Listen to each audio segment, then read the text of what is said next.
My name is Marcus, 28 years old, and I've always been the responsible son my parents somehow managed to overlook.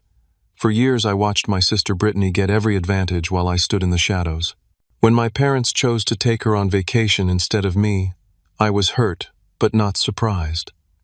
What no one expected was the frantic call about her arrest that would finally expose what I'd known all along. Standing in my apartment holding that phone, I felt a twisted mix of validation and concern. If you've ever felt like the unfavorite child in your family, hit that like button and subscribe to see how my sister's true colors were finally revealed.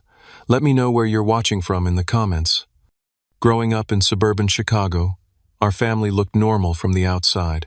My father Robert worked as an accountant, putting in long hours, especially during tax season, while my mother Helen taught third grade at the local elementary school.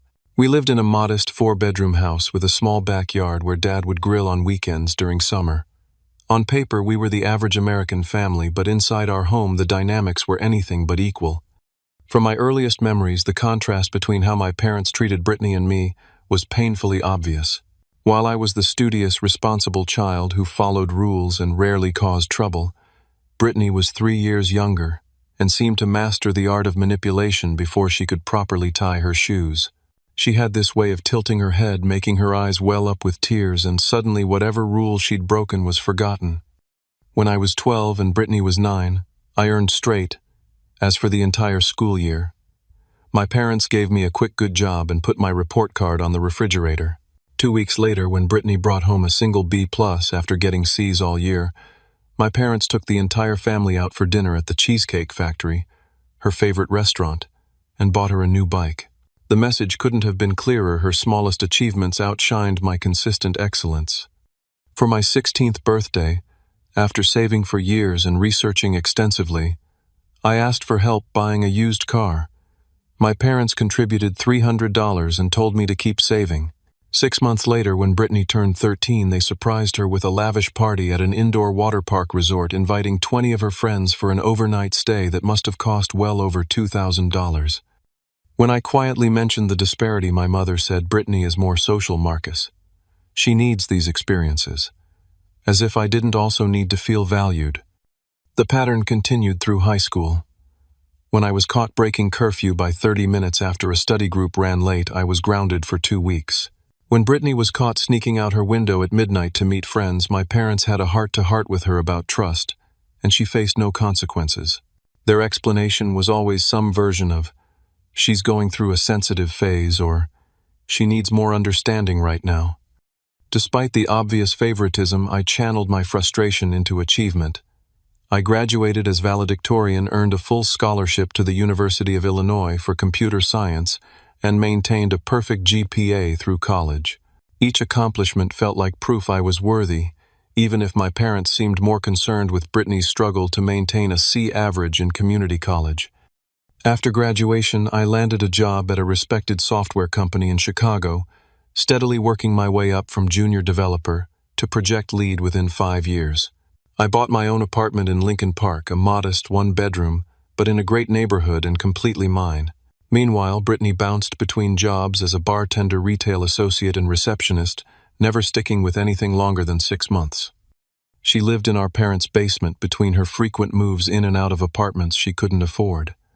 Through years of therapy and self-reflection, I built my self-worth outside of family validation. My therapist helped me understand that my parents' behavior reflected their own issues rather than my value. Still, the emotional scars remained. At family gatherings, I'd watch my parents fuss over Brittany while barely acknowledging my presence. They'd ask endless questions about her latest job or relationship drama, but show only passing interest in my career milestones or personal life. 2 years ago, I met Rachel through a friend's dinner party. Smart, compassionate, and working as a physical therapist, she quickly became the most important person in my life. Rachel noticed the family dynamic immediately after meeting my parents and sister at Thanksgiving dinner. Later that night, she asked how I could remain so calm when my accomplishments were clearly being overlooked. "That's just how it's always been," I told her. "I've accepted it." Rachel encouraged me to maintain relationships with my family, but also to set boundaries. "Your worth isn't determined by their ability to see it," she would remind me. With her support, I developed a cordial but somewhat distant relationship with my parents. We'd meet for dinner once a month, exchange holiday gifts, and maintain the appearance of a close family. I kept conversations light, shared limited details about my life, and lowered my expectations for their interest or approval. Inside, though, I still carried the hurt of the child, who never understood why his sister's tears always mattered more than his achievements. I had built a good life despite their oversight, but the lingering question remained, would they ever truly see me? Last spring, my parents invited Rachel and me to Sunday dinner at their house. This wasn't unusual. We typically joined them once every month or so, enduring a few hours of my mother doting on Brittany while my father nodded along. Rachel squeezed my hand supportively as we pulled into their driveway, our usual signal that we'd get through this together. The house smelled like pot roast, my mother's specialty, and Brittany was already at the table scrolling through her phone while my parents bustled around the kitchen. She barely looked up when we entered, offering a disinterested hey before returning to her screen. At 25, my sister still acted like a teenager, complete with eye-rolling and dramatic sighs when attention wasn't focused on her. Dinner started normally enough. My father asked about my job, nodding without really listening, as I mentioned leading a new project. My mother asked Rachel about her patience, then quickly shifted to telling Brittany how beautiful her new haircut looked. The usual dynamic was firmly in place. As my mother cleared the dinner plates and brought out apple pie for dessert, my father cleared his throat with unusual ceremony. "Your mother and I have some exciting news," he announced, smiling broadly. "We've been saving for years, and we've finally booked that Caribbean cruise we've always talked about." My mother clapped her hands together. 10 days on Royal Caribbean's newest ship. We leave next month. I felt genuinely happy for them. My parents worked hard and they deserved a nice vacation. Rachel and I exchanged glances. Maybe we could offer to watch their house while they were gone. "That's great," I said. "Which islands are you visiting?" My father launched into an enthusiastic description of the itinerary: St. Thomas, St. Martin, Puerto Rico, and the cruise line's private island. As he spoke, I noticed Brittany had a smug smile on her face. "The suite has a balcony," my mother added. "It'll be perfect for the three of us to watch the sunsets." I paused, fork halfway to my mouth. "3." My mother nodded. "Yes, Brittany's coming with us. Won't it be wonderful?" The realization hit me like a physical blow. They hadn't invited me.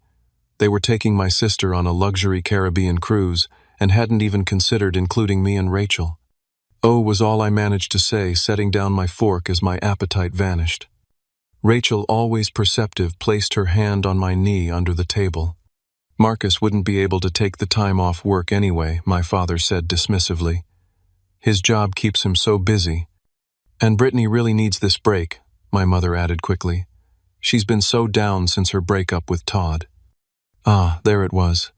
Brittany's latest drama taking center stage again.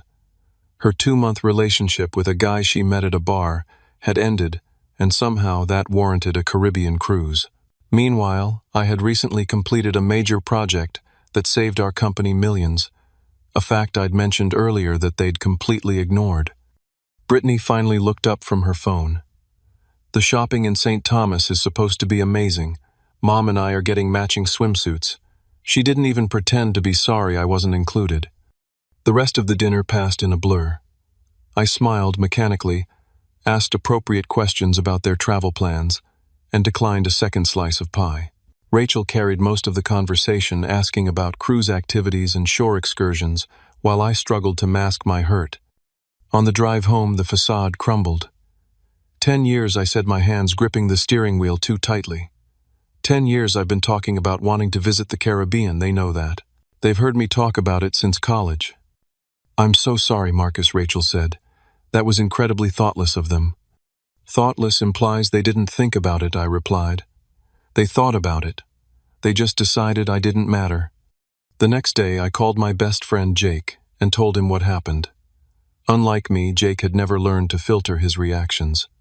"That's completely messed up," he said immediately. "How can they not see what they're doing? Brittany breaks up with some random dude she dated for 5 minutes, and she gets a cruise. Meanwhile, you've been the perfect son your entire life and get nothing. That's some serious protas." Bullshit. His outrage was validating, but it didn't change anything.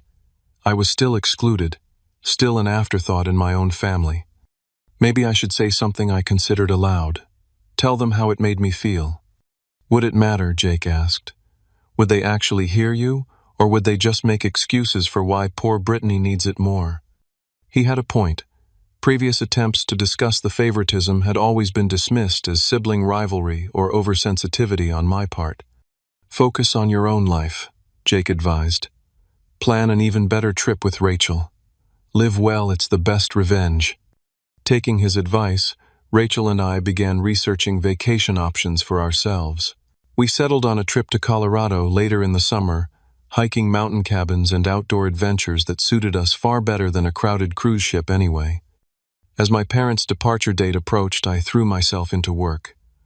The project I was leading gained attention from upper management, and my boss hinted at a possible promotion if things continued to go well. I channeled my disappointment into productivity, staying late and volunteering for additional responsibilities.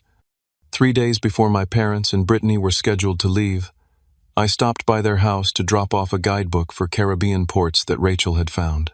No one answered the front door, so I used my key and left it on the kitchen counter with a note wishing them a good trip. As I was leaving, I heard Brittany's voice from the basement where she'd been living. She was on the phone, her voice carrying clearly up the stairs. I know, right? All I had to do was cry about Todd for like 5 minutes, and now I'm getting a free cruise. Mom and Dad are so easy to play. Meanwhile, Perfect Marcus is stuck at home working like a loser. I quietly left the house, her words confirming what I'd always known, but tried to deny Brittany was fully aware of the favoritism and actively exploited it. That night I told Rachel what I'd overheard. "Aren't you going to confront her?" she asked. I shook my head. What's the point? My parents wouldn't believe me anyway. They never have. Instead of dwelling on it, we finalized our Colorado plans, booking a beautiful cabin near Rocky Mountain National Park. If my family couldn't appreciate me, I would focus on the people who did. With my parents and Brittany off on their Caribbean adventure, Rachel and I threw ourselves into planning our Colorado trip. We researched hiking trails in Rocky Mountain National Park, found a cozy cabin with stunning mountain views, and created a detailed itinerary for our week-long getaway scheduled for August. "This is going to be so much better than being trapped on a cruise ship," Rachel said as we pored over trail maps one evening. Fresh mountain air, gorgeous scenery, and no gift shop pressure. I had to agree. The more we planned, the less I dwelled on my parents' exclusion. Their trip was exactly the kind of structured touristy vacation that would have my sister complaining about boredom by day 3 anyway. At work, things were going exceptionally well. The project I was leading had caught the attention of the company's executive team, and my boss called me into his office to discuss future opportunities. "The VP of Product Development mentioned your name specifically," he told me. "Keep this between us for now, but there might be a senior management position opening up in the fall. If you're interested, I'd be happy to recommend you." This was exactly the career advancement I'd been working toward. Between this professional recognition and my solid relationship with Rachel, I had plenty of reasons to feel good about my life, regardless of my family's oversight. 3 days into my parents' cruise, I was working late at the office when my phone rang. Seeing my father's name on the screen was surprising. International calls from cruise ships were expensive, and my parents were typically too frugal for such indulgences. "Dad," I answered, "is everything okay?" The background noise was chaotic voices, announcements, what sounded like a busy public space. My father's voice came through strained and tired. "Marcus, we have a situation here." His voice cracked slightly. "We need your help." An immediate surge of concern pushed aside any lingering resentment. "What's wrong? Are you and Mom okay?" "We're fine, physically at least." He paused, and I could hear my mother's voice in the background, though I couldn't make out her words. "It's Brittany. She's been arrested." I sat back in my office chair, momentarily speechless. Whatever I had expected, it wasn't this. "Arrested for what?" My father sighed heavily. "Disorderly conduct, property damage, and assault. She had too much to drink at one of the island bars and got into an altercation with another passenger. Then she damaged some property at the hotel when security tried to escort her back to our room." "Where are you now?" I asked, already opening my laptop to search flights. We're in St. Thomas. The cruise ship left without us, since we couldn't get this resolved before departure. We're staying at a hotel near the port while we figure this out. I could hear the exhaustion and embarrassment in my father's voice. Part of me, a small hurt part I wasn't proud of, felt a surge of vindication. The golden child had finally shown her true colors in a way my parents couldn't ignore or excuse away. But the larger part of me recognized my family was in trouble and needed help. She's being held at the local police station, my father continued. The bail is substantial, and there are hotel damages to pay for. We're completely overwhelmed, Marcus. We don't know what to do. What about your travel insurance? I asked, trying to think practically. It covers medical emergencies, not bail for criminal charges, he replied. And we're not even sure how to navigate the legal system here. Everything's different, and nobody seems interested in helping American tourists who caused problems. I took a deep breath, weighing my options. I could tell them this was their problem to solve. After all, they'd chosen to take Brittany instead of me. But even as the thought crossed my mind, I knew I wouldn't do that. Despite everything, they were still my family. Okay, I said finally. I'll see what flights are available. Text me the details of where you're staying and the contact information for the police station. I'll be there as soon as I can. The relief in my father's voice was palpable. Thank you, son. I'm sorry to ask this of you, but we didn't know who else to call. After hanging up, I sat in my darkened office processing what had just happened. The irony wasn't lost on me, excluded from the vacation, but suddenly essential when crisis struck. When I called Rachel to explain the situation, her initial reaction mirrored my conflicted feelings. They exclude you from their fancy vacation but expect you to drop everything and rescue them when Brittany messes up. Her frustration on my behalf was evident.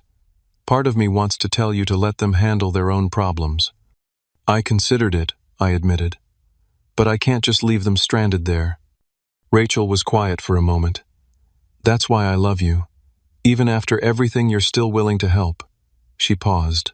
Just be careful not to fall back into old patterns. Don't let them take advantage of your kindness again. I won't, I promised. This time will be different. Finding a last-minute flight to St. Thomas wasn't easy, and it certainly wasn't cheap. The only available option was a red-eye with a connection in Miami that would cost nearly $2,000. I booked it without hesitation, emailed my boss explaining the family emergency, and packed a small suitcase. As I prepared to leave my apartment, I caught my reflection in the hallway mirror. The irony of spending thousands of dollars to join a vacation I'd been excluded from wasn't lost on me. But perhaps this unexpected crisis would finally force my parents to see what had been in front of them all along. The flight to St. Thomas was long and uncomfortable. After a sleepless night on the plane and a rushed connection in Miami, I finally arrived at Cyril E. King Airport on St. Thomas around noon the next day. Stepping off the plane into the humid Caribbean air, I was struck by the cruel irony. My first tropical vacation was unfolding under the worst possible circumstances. Under different conditions, I would have appreciated the stunning landscape. St. Thomas was genuinely beautiful, lush green hills rising dramatically from turquoise waters, colorful buildings dotting the harbor, palm trees swaying in the gentle breeze, the island paradise my parents had chosen to share with Brittany. But not me was now the backdrop for a family crisis only I could apparently solve. A taxi took me from the airport to the waterfront hotel where my parents had relocated after the cruise ship departed without them. The hotel was a mid-range property with faded tropical decor and an exhausted-looking staff. Not exactly the luxury vacation my parents had planned. I found them sitting dejectedly in the hotel lobby, two figures who suddenly looked much older than when I'd seen them just a week ago. My mother's eyes were red-rimmed from crying, and my father's normally perfect posture was bent with worry. They didn't notice me until I was standing directly in front of them. Marcus. My mother jumped up and embraced me, something she rarely did. Thank God you're here. My father stood more slowly, extending his hand for a handshake, before apparently thinking better of it and pulling me into an awkward hug. Thank you for coming, son. We didn't know what else to do. We moved to a quiet corner of the lobby, where they could fill me in on the details. The story was worse than I'd initially understood. It started 2 days ago, my father explained. We had docked in St. Thomas for the day. Your mother and I wanted to visit the historical sites, but Brittany insisted on going to a beach bar she'd read about. We should have stayed together, my mother interjected, dabbing at her eyes with a crumpled tissue. But she's 25, and we thought she'd be fine on her own for a few hours. According to their account, Brittany had started drinking shortly after arriving at the beach bar. By mid-afternoon, she was visibly intoxicated and got into an argument with another cruise passenger over a chair. The argument escalated until Brittany threw the woman's phone into the ocean. The ship's security got involved at that point, my father continued. They brought her back to the cruise ship and confined her to our cabin. We thought that would be the end of it, an embarrassing incident, but nothing more. But it wasn't the end. Later that evening, after my parents had gone to sleep, Brittany sneaked out of their cabin and made her way to the ship's nightclub. Already on the security staff's radar, she was cut off at the bar after trying to order more drinks. This led to another confrontation. She caused a scene, my mother said quietly, screaming, knocking over tables. When security tried to escort her out, she trailed off, unable to continue. She hit one of the security officers, my father finished, scratched his face and broke his glasses. That's when the ship's captain decided to involve local authorities. The cruise line has a zero-tolerance policy for assaulting staff.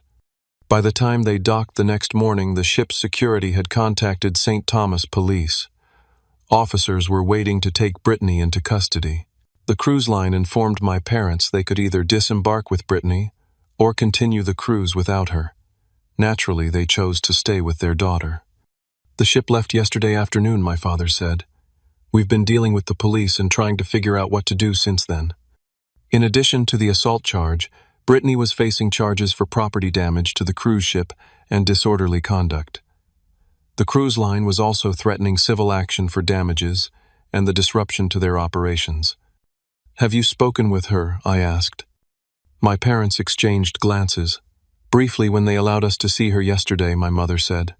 She was still, not herself, angry, blaming everyone else. What about a lawyer? We contacted the American consulate, my father replied. They provided a list of local attorneys, but most want retainers of several $1,000s before they'll even meet with us. I nodded, taking it all in.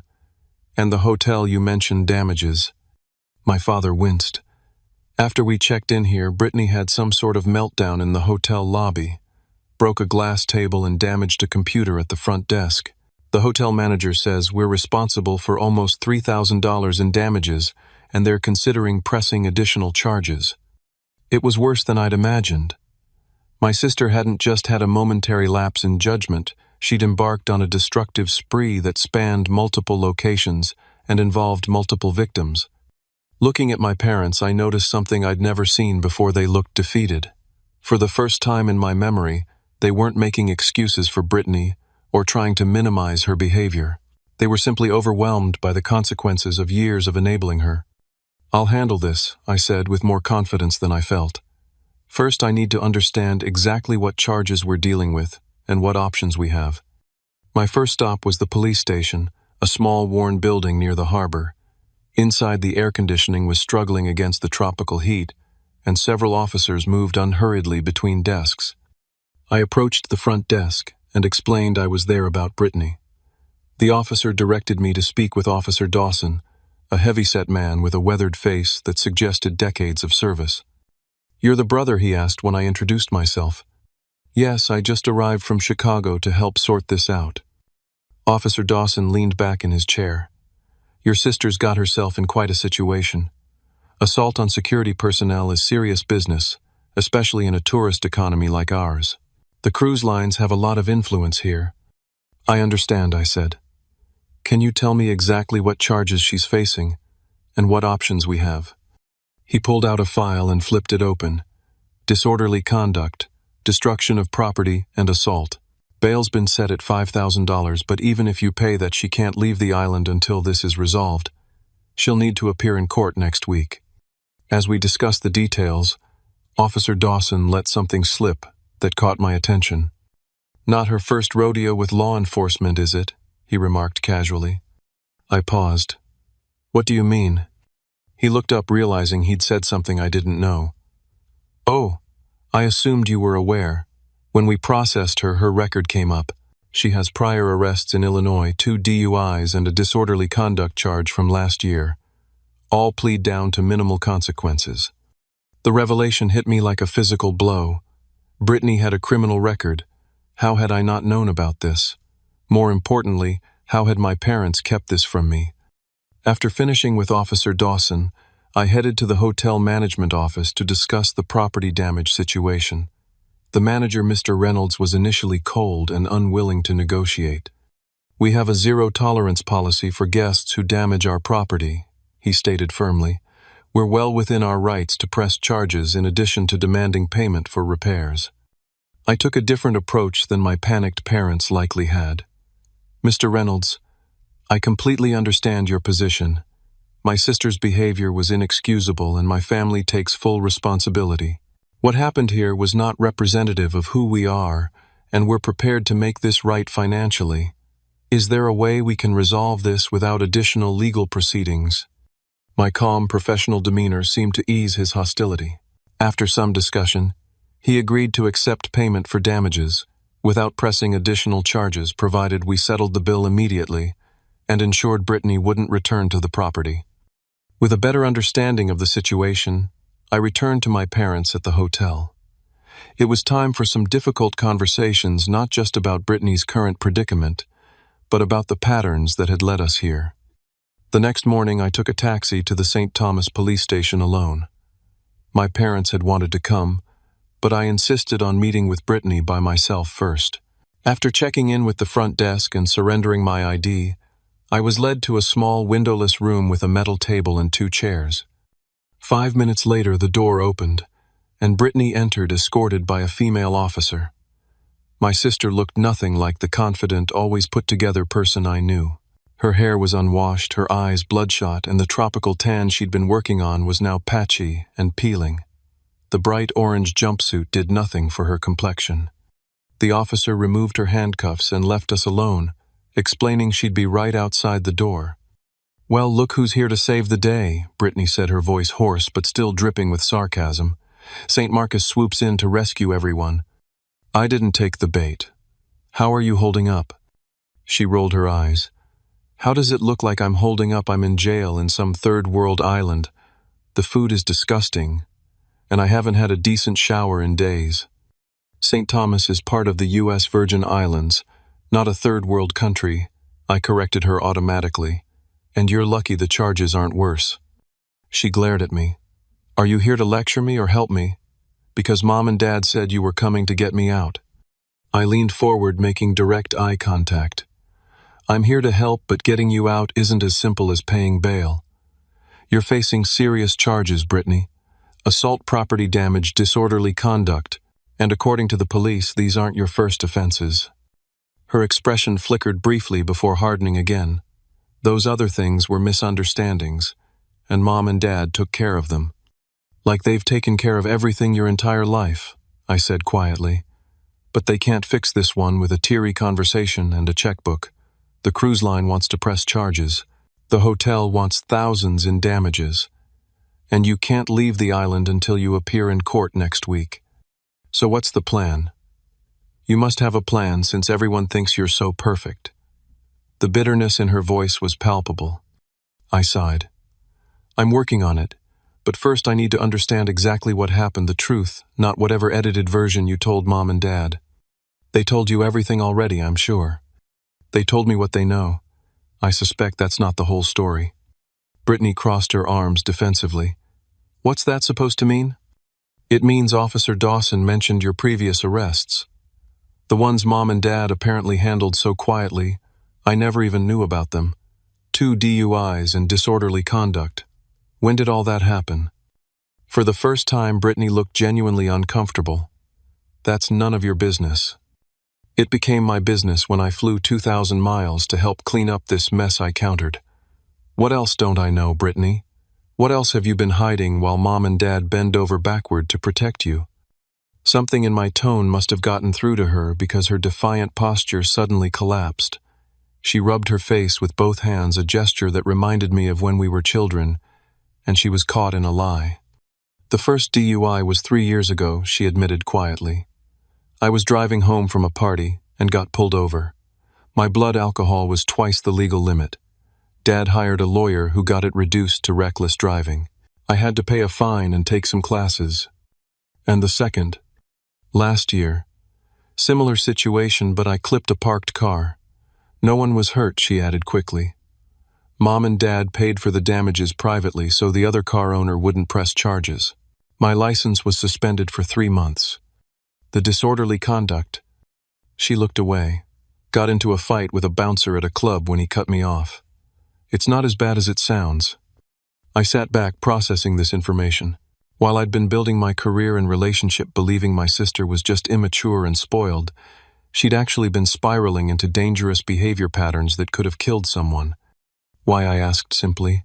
Why risk so much? Why put Mom and Dad through this? Brittany laughed bitterly. Put them through what writing checks to make problems go away. That's all they've ever done. It's easier for them than actually parenting. That doesn't answer my question. She was quiet for a long moment. I don't know, she finally admitted, her voice smaller than I'd heard it in years. It's like I can't stop myself sometimes. I get angry or frustrated, and then I drink, and everything gets worse. Does this happen often? The drinking and losing control? Her silence was answer enough. How long have you been manipulating Mom and Dad? I asked. Her head snapped up. What? I overheard you on the phone before you left, bragging about how you cried about your breakup for 5 minutes and scored a free cruise. How you played them. A flush crept up her neck. I was just talking big for my friends. No, you weren't. You've been doing this our whole lives, Brittany, making them think you're always the victim, always in crisis, always needing special treatment. Like you're so perfect, she spat. Mr. Straight A student, Mr. Perfect Job, Mr. Perfect girlfriend. You're enjoying this, aren't you? Seeing me fail, finally getting to be the favorite child. I shook my head. I don't want to be the favorite. I just wanted to be treated equally. And no, I'm not enjoying seeing you like this. You're my sister. Then why are you interrogating me instead of helping me? Because I can't help you if you won't be honest with me or yourself. This isn't just about a bad night on vacation. This is a pattern, and it's going to keep getting worse unless something changes. Brittany's eyes filled with tears, but unlike the calculated crying I'd witnessed countless times, these seemed genuine. I don't know how to change, she whispered. I don't know how to be like you. I'm not asking you to be like me. I'm asking you to take responsibility for once in your life, to face consequences instead of letting Mom and Dad shield you from them, to get help if you need it. She wiped at her eyes with the sleeve of her jumpsuit. Are you going to help me get out of here or not? I will, I promised, but on one condition. When we go back home, you get professional help. Real help, not just Mom and Dad throwing money at the problem. And you tell them everything, all the arrests, all the times you manipulated them, all of it. She stared at me for a long moment, calculation visible in her eyes. I could almost see her weighing whether she could find another way out of this situation. Finally, she nodded. Fine. Deal. Just get me out of this place. I wasn't entirely convinced of her sincerity, but it was a start. I'll work on the bail and talk to the lawyers. But Brittany, this is your last chance. If you don't follow through, I'm done covering for you. After leaving the police station, I returned to the hotel where my parents were anxiously waiting. The time had come for an equally difficult conversation with them.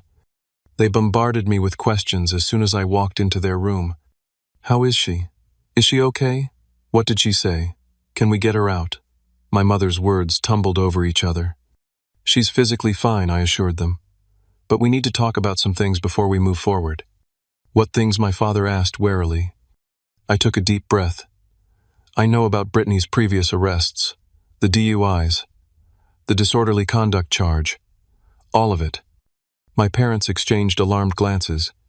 How did you find out about that? My father asked. The police mentioned her record. Brittany filled in the details. I looked between them. Why didn't you tell me? My mother twisted her hands in her lap. We handled it privately. There was no need to involve you or damage her reputation. Her reputation, I repeated. Mom, she could have killed someone driving drunk. Twice. And instead of getting her real help, you hired lawyers and paid people off. We did what any parents would do, my father defended, though his voice lacked conviction. No, I countered firmly. What most parents would do is make sure their child faces appropriate consequences, so they learn from their mistakes. What you did was teach Brittany that she never has to take responsibility for her actions. My mother's eyes filled with tears. That's not fair, Marcus. Isn't it? Think about it. Her entire life, you've bailed her out of every problem, excused every bad decision, rewarded her for the smallest effort, while ignoring my accomplishments. And look where it's led. She's sitting in a jail cell in the Caribbean, facing charges that could follow her for life. My father's face flushed with anger, then drained to a pale resignation. He sank down onto the edge of the bed. I didn't realize, he said quietly. We thought we were helping her. You weren't, I said, softening my tone. You were protecting yourselves from having to acknowledge that your parenting approach was hurting her, not helping. My mother wiped at her tears. We never meant to hurt either of you. I know that, I acknowledged, but intentions don't change outcomes. And the outcome here is that Brittany has serious problems that need addressing beyond just getting her out of this immediate situation. For the first time in my adult life, I saw my father look truly defeated. We've made a mess of things, haven't we? It's not too late to fix it, I offered, but it has to start now. No more enabling, no more excuses. Brittany needs real consequences and real help. My mother nodded slowly. What do we do? First, we deal with the legal issues here. Then when we get home, Brittany gets professional help, therapy, possibly addiction counseling. And you both need to establish boundaries. No more living in your basement rent-free. No more bailing her out financially or legally. My father looked up at me with an expression I'd never seen before, respect. When did you become so wise? When I had to figure out how to validate myself because you two were too busy with Brittany, I replied honestly. The hurt in his eyes was real, but so was the dawning recognition. I'm sorry, son. I never saw it that way before. I know, I said simply. My mother moved to sit beside me on the small sofa. Can you forgive us?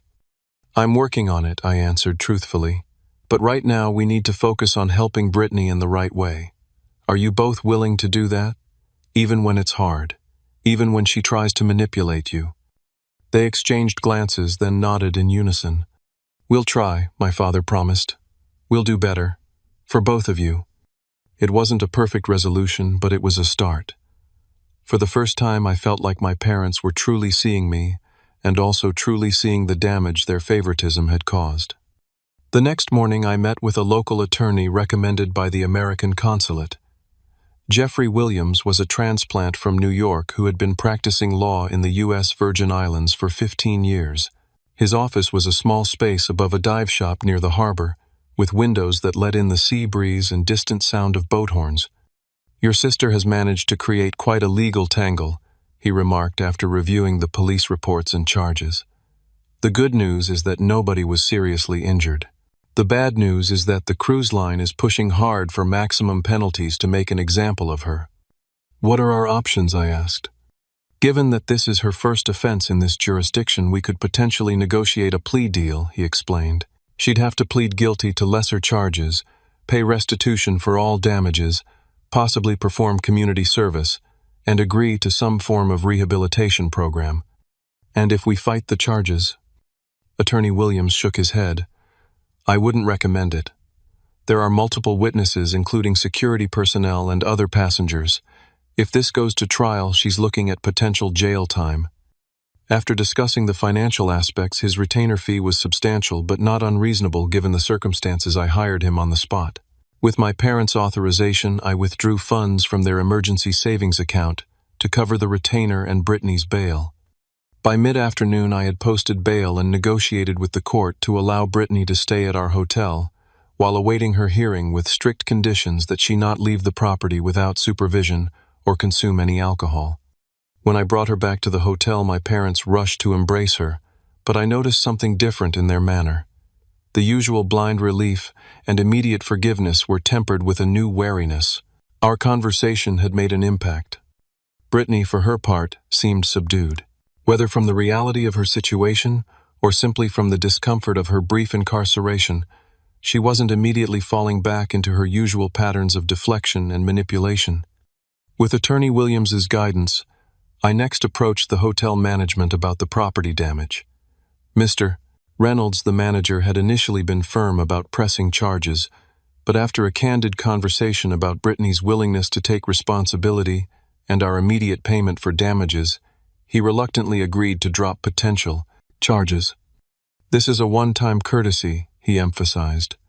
"Your sister is not welcome back at this property in the future." The cruise line proved more challenging. Their legal department was headquartered in Miami and had strict protocols for passenger misconduct. After several conference calls, Attorney Williams managed to negotiate a settlement. Brittany would make a formal written apology, pay for all damages, including the security officer's medical examination and replacement glasses, and agree to a 5-year ban from the cruise line. In exchange, they would support reduced charges with the local prosecutor. Throughout these negotiations, I insisted that Brittany be present and actively participate. No more hiding behind our parents or letting others clean up her messes. She needed to hear directly how her actions had affected others and the effort required to mitigate the consequences. "I never realized how much work goes into fixing these situations," she admitted quietly after a particularly grueling conference call with the cruise line representatives. "That's because Mom and Dad usually handled everything behind the scenes," I pointed out. "This is what taking responsibility actually looks like." The court hearing was scheduled for the following Tuesday, giving us 5 days to prepare. Attorney Williams coached Brittany on appropriate courtroom behavior, what to say when addressed by the judge, and the importance of expressing genuine remorse. During this time, I also had Attorney Williams draw up a formal agreement for Brittany to sign outlining the conditions of our family's support going forward: mandatory therapy, substance abuse, evaluation, financial independence within 6 months, and no further legal incidents. My parents initially balked at the formality of the document. "Is this really necessary?" my mother asked. "She's our daughter, not a business contract." "It's necessary because verbal promises haven't worked before," I explained. "This makes the expectations crystal clear for everyone." To my surprise, Brittany signed without protest. "I get it," she said. "You don't trust me. I haven't earned that yet." It was the most self-aware statement I'd heard from my sister in years. The evening before the court hearing, I arranged for us to have dinner at a small restaurant near our hotel. Despite the circumstances, it was the first time in memory that my entire family was together in a vacation destination. The irony wasn't lost on any of us. As we sat overlooking the harbor, watching the sunset paint the sky in vibrant oranges and pinks, my father cleared his throat. "I want to say something," he began, uncharacteristically hesitant. "These past few days have been eye-opening for your mother and me." My mother nodded in agreement, reaching for his hand. "Marcus," he continued, "watching you handle this situation, the way you've navigated the legal issues negotiated with the hotel and cruise line, even how you've been firm but fair with Brittany, it's made me realize how much we've underestimated you all these years." I wasn't sure how to respond. After a lifetime of seeking this recognition, hearing it now felt simultaneously validating and strange. "I just did what needed to be done," I said, finally. "That's just it," my father insisted. "You always have. You've always been the responsible one, the one we could count on. And because of that, we took you for granted. We focused all our attention on Brittany because she was the squeaky wheel, and in doing so, we failed to appreciate the man you've become despite our oversight." My mother's eyes filled with tears. "We've been blind, Marcus. So blind to how our actions affected both of you. Can you ever forgive us?" Before I could answer, Brittany spoke up. "I need to apologize too." She looked directly at me, something she rarely did during serious conversations. "I've always been jealous of you, you know. How everything seems to come so easily to you, school-career relationships. It made me feel better to see Mom and Dad fawning over me instead of you. I liked being the favorite, even though I knew it wasn't fair." Her honesty caught me off guard. Nothing came easily. I corrected her. "I worked hard for everything I've achieved. The difference is that I never expected anyone to fix my problems or hand me success. She nodded. I know that now, and I'm going to try to change. Really try, not just say it this time. That's all any of us can do, I said. Try to be better moving forward. The court hearing the next day went as well as could be expected. Brittany pled guilty to reduced charges of simple assault and minor property damage. The judge sentenced her to a fine of $2,000, 40 hours of community service to be completed upon return to Illinois, and mandatory enrollment in an alcohol education program. Most importantly, she was allowed to leave the island with us once all financial obligations were settled. The entire legal ordeal had cost my parents over $15,000 between bail, attorney fees, court costs, and restitution payments, a steep price for a vacation gone wrong. As we prepared to fly home the next day, I received a call from Rachel. "How are you holding up?" she asked. "Exhausted but okay," I replied honestly. "It's been intense." "I miss you," she said. "This wasn't how either of us planned to spend this week." An idea struck me. Why don't you join us? There's still 3 days before we fly home. The legal mess is sorted, and it might be nice to actually enjoy this place a little. Are you sure? With your family situation? I'm sure. Things are different now. Better, I think. And I'd like you to see it. To my delight, Rachel found a last-minute flight arriving the next morning. When my parents heard she was coming, they insisted on upgrading her to a better room than I'd booked and covering all her expenses. "It's the least we can do," my father said. "After everything you've done for us, we want to meet the woman who's been supporting you all this time." When Rachel arrived, my parents embraced her warmly. Not the polite, distant greeting they'd given her in the past, but a genuine welcome. My mother linked arms with her as we walked along the beach, asking thoughtful questions about her work and interests. My father offered to take us on a sailing excursion he'd researched, making sure to include Rachel in all the planning. For the first time, I felt fully seen and valued by my family. It wasn't just about being appreciated for solving their crisis. It was about being recognized for who I was as a person with a relationship worthy of their interest and respect. As we stood on the deck of a catamaran watching the Caribbean waters glitter in the sunshine, Rachel squeezed my hand. "This isn't how I expected your family drama to play out," she whispered. "Me neither," I admitted. "But maybe sometimes things have to break before they can be rebuilt correctly." 3 months after our unexpected family drama in the Caribbean, I arrived at my parents' house for our now regular Sunday dinner. These gatherings had once been obligations I endured with gritted teeth, but they'd transformed into something I genuinely looked forward to. As I pulled into the driveway, I noticed Brittany's car already parked outside. She was living in an apartment now, a modest one-bedroom she'd found after my parents finally enforced the deadline for her to move out of their basement. She'd been working consistently at a local marketing firm for 2 months, her longest stretch of stable employment in years. Inside, the atmosphere was noticeably different from the family dinners of the past. My mother was in the kitchen with Rachel, the two of them laughing as they prepared a salad together. My father and Brittany were setting the table, engaged in a conversation about her recent promotion to junior account coordinator. Marcus, my father, called when he spotted me. Just in time. We were about to open a bottle of sparkling cider to celebrate Brittany's 2-month sobriety milestone. Brittany gave a small, embarrassed smile. "It's not a big deal." "It is a big deal," I countered, giving her a quick side hug. "I'm proud of you." And I genuinely was. After returning from St. Thomas, Brittany had followed through on our agreement. She'd enrolled in an intensive outpatient program for alcohol abuse, started seeing a therapist twice weekly, and attended regular AA meetings. There had been struggles a week where she stopped answering calls a night, when she almost relapsed after a difficult day at work. But she was making real effort for perhaps the first time in her life. My parents, too, were working to change long-established patterns. They'd started seeing a family therapist who was helping them understand how their enabling behavior had contributed to Brittany's issues and how their differential treatment had affected both of us. They weren't perfect. Old habits occasionally surfaced, but they caught themselves more quickly now. Over dinner, the conversation flowed naturally between all of us, a stark contrast to the old dynamic where Brittany dominated attention while I sat in silence. "So my father said, as we finished dessert, your mother and I have been thinking about planning another family vacation. I tensed slightly, memories of the exclusion still fresh despite the progress we'd made. We were thinking Colorado this time. My mother continued, looking directly at me. Maybe you could help us plan it, Marcus. You and Rachel researched it so thoroughly for your trip that never happened. We'd want both of you to come, my father added quickly. And Rachel too, of course. A proper family vacation.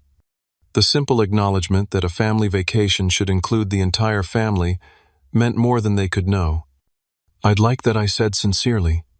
Brittany nodded. Me too, though maybe somewhere without so many bars and opportunities for legal trouble. Her self-deprecating joke broke any remaining tension, and we all laughed.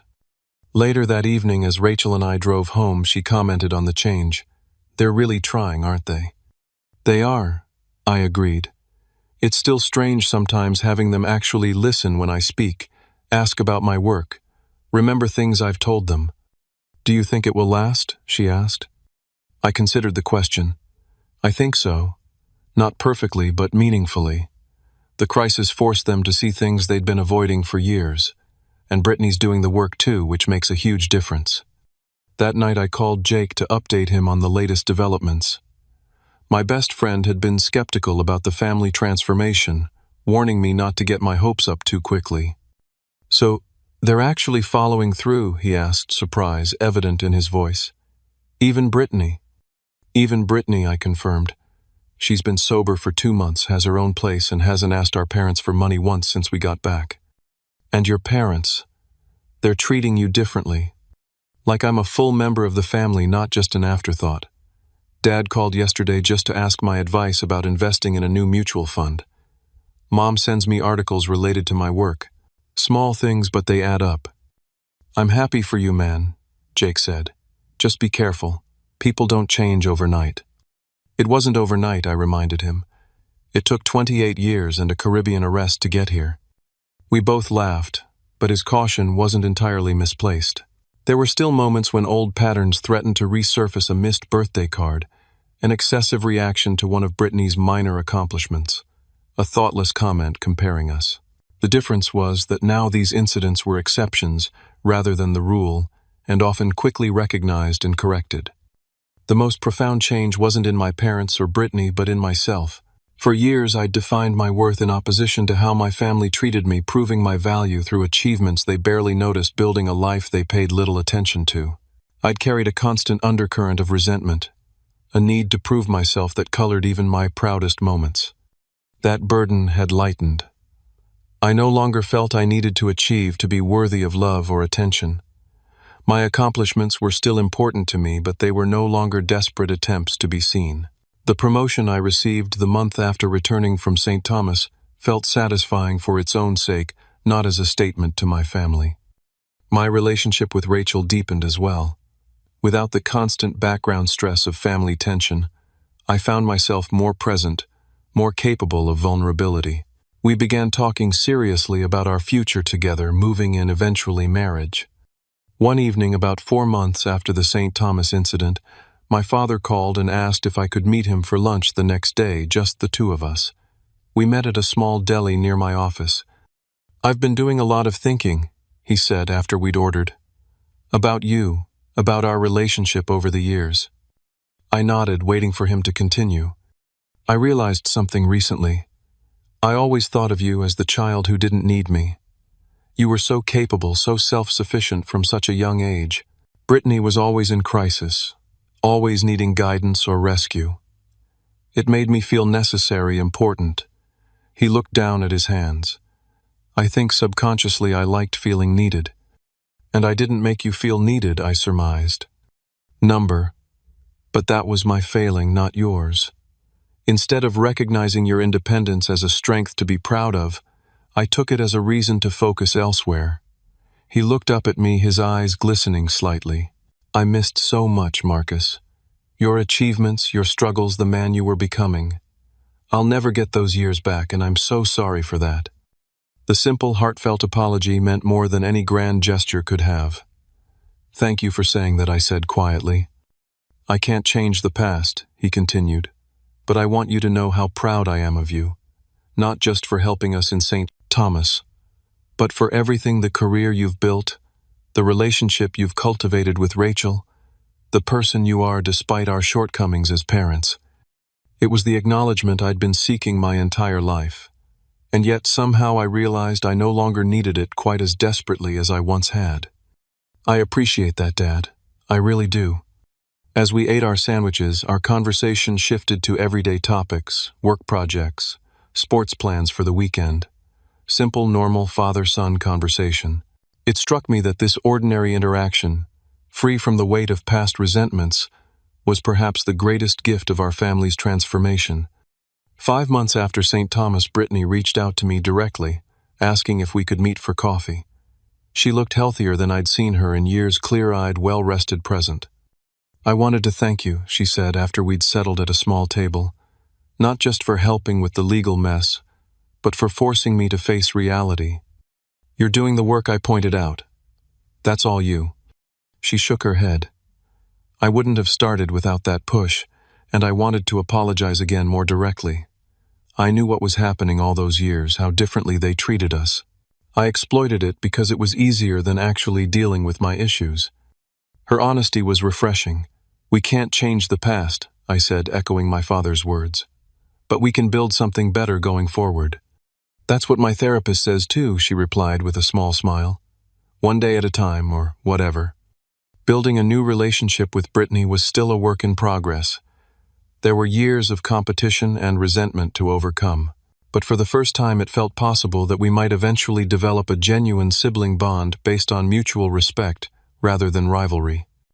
As the months passed, our family continued to evolve. There were setbacks: a week when Brittany stopped attending meetings and became distant, an argument when my mother slipped into old patterns of making excuses for her. But these were temporary backward slides in an overall forward progression. The family vacation to Colorado finally happened 6 months after the St. Thomas disaster. We rented a cabin near Rocky Mountain National Park, all of us together, including Rachel. We hiked, played board games, took photos at scenic overlooks, and enjoyed meals without the undercurrent of tension that had characterized our gatherings for so long. Watching the sunset from the cabin's deck one evening, Rachel leaned against my shoulder. "Who would have thought that your sister getting arrested would be the best thing to happen to your family?" I laughed. "Definitely not how I would have chosen to fix things, but I'm grateful it worked out this way." "Your sister seems to be doing well," she observed. "One day at a time," I replied. "All of us, really." And that was the truth of it. Our family's healing wasn't a single moment of revelation, but a daily practice of new patterns and conscious choices. The old dynamics sometimes resurfaced, but we were all more aware now, more willing to acknowledge and correct course. I no longer needed to be the perfect son to prove my worth. My parents no longer enabled Brittany's worst tendencies out of misguided protection. Brittany was learning to stand on her own without manipulation. We were all slowly but surely becoming a healthier family. The crisis that had seemed like the worst possible vacation outcome had ultimately given us something invaluable: the opportunity to break destructive patterns and build something authentic in their place. Our family wasn't perfect. No family is. But we were finally seeing each other clearly with all our flaws and strengths and choosing to love each other anyway. That, I realized, was what family should have been, all along. Have you ever experienced favoritism in your family? How did you handle it? I'd love to hear your stories in the comments below. If this story resonated with you, please hit that like button and subscribe to hear more real-life experiences. Sometimes the most painful situations lead to the most meaningful growth. Thank you for listening to my story, and I hope it helps anyone going through similar family struggles to know that healing is possible even after years of hurt. Share this with someone who might need to hear that family dynamics can change for the better.